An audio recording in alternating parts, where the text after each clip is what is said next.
जिल्हा परिषद निवडणुकीच्या सेलू तालुक्यातल्या विविध गटांमध्ये दाखल केलेल्या नामनिर्देशन अर्जांची छाननी करण्यात येऊन काल प्रशासनाच्या वतीनं वैधरित्या नामनिर्देशन उमेदवारांचे नावं जाहीर केले आहेत। यामध्ये चिकलठाणा बुद्रुक गटातून भारतीय राष्ट्रीय काँग्रेसकडून डॉक्टर जगन्नाथ जाधव, भारतीय जनता पार्टीकडून प्रसाद भगवानराव डासाळकर, राष्ट्रवादी काँग्रेसकडून पुरुषोत्तम दत्तात्रय पावडे, वंचित बहुजन आघाडीकडून विष्णू सर्जेराव बचाटे, भारतीय शेतकरी कामगार पक्षाकडून अनिल बाभट आणि अपक्ष महेश विनायक टाके अशा 6 उमेदवारांचे अर्ज वैध ठरले आहेत। वालूर गटातून भारतीय राष्ट्रीय काँग्रेसच्या रेहानाबी जिलानी कुरेशी, भारतीय जनता पार्टीच्या साक्षी नागेश साडेगावकर तर अपक्ष पूजा सिद्धेश्वर खोसे, माधुरी राम पाटील आणि महानंदा संजय साडेगावकर या 5 जणांचे उमेदवारी अर्ज वैध ठरले आहेत। कुपटा गटामधून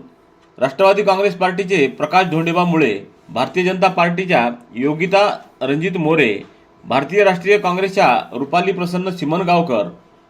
भारतीय कम्युनिस्ट पक्षाचे अरुण जनार्दन हरकळ, अपक्ष भागवत लक्ष्मण दळवे, अपक्ष आनंद प्रकाश मुळे, अपक्ष ज्ञानेश्वर रामेश्वर राऊत, अपक्ष रोहिणी नितीन शेवाळे व अपक्ष शिवाहरी विलासराव शेवाळे अशा 9 जणांचे अर्ज वैध ठरले आहेत। तर रवळगाव गटामधून भारतीय जनता पार्टीचे रोडगे सविता संजय, राष्ट्रवादी काँग्रेस पार्टीचे पर्यायी उमेदवार अर्चना अप्पासाहेब लहाने, राष्ट्रवादी काँग्रेस पार्टीच्या लहाने वर्षा राजेंद्र आणि अपक्ष धनश्री विनोद शिंदे अशा 4 जणांचे उमेदवारी अर्ज वैध ठरले आहेत। देऊळगाव घाट गटामधून शिवसेनेच्या प्रियंका कारभारी काटकर, राष्ट्रवादी काँग्रेस पार्टीच्या उर्मिला नामदेव डक, भारतीय जनता पार्टीच्या डक प्रीती आशिष, भारतीय राष्ट्रीय काँग्रेसच्या कमलबाई भुजंगराव तळेकर,